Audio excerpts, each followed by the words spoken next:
കാവ്യവസ്ത്രം ധരിക്കുന്നവരോട് എനിക്ക് ഒരു നമ്മൾ പല ആളുകളാകുമ്പോൾ സ്വാഭാവികമായും കാവ്യവസ്ത്രം നമ്മളെ വസ്ത്രമല്ലല്ലോ.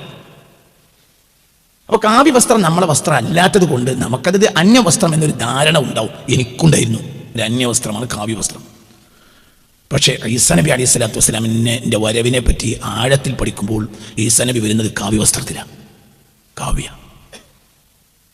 ഈസാ നബി വരുമ്പോഴുള്ള വസ്ത്രം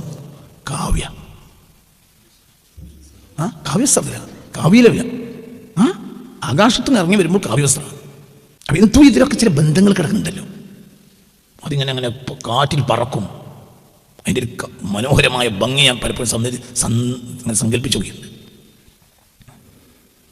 ഉദാഹരണം, ബുദ്ധ ഭിക്ഷുക്കൾ അവരുടേത് കാവ്യ, ഹൈന്ദവ ഭിക്ഷുക്കൾ അവരുടേതും കാവ്യ. ഈ വസ്ത്രത്തെ നീ അന്യവസ്ത്രം ധരിക്കേണ്ട, അതും നിന്റെ വസ്ത്രത്തിൻ്റെ ഒരു ഭാഗം തന്നെയാണ്. നീ അത് ധരിക്കേണ്ട, നീ വേറൊരു വേദക്കാരനാണ്. പക്ഷെ ആ വേദക്കാരൻ നീ ശത്രുവായി കാണണ്ട. നിനക്ക് പേര് പറ്റ ഇനി ഒരാളിന് വരുന്നുണ്ട് ഈ വസ്ത്രത്തിൽ.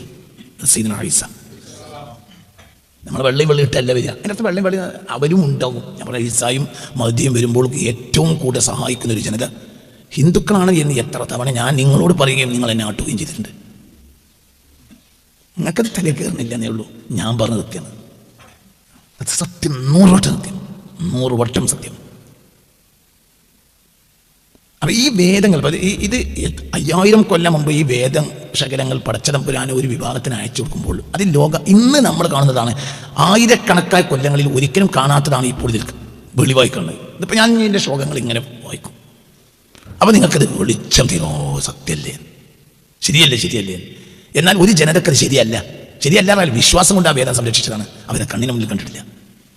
ഇന്ന് നമ്മളത് കണ്ണിൻ്റെ മുന്നിൽ കാണാം.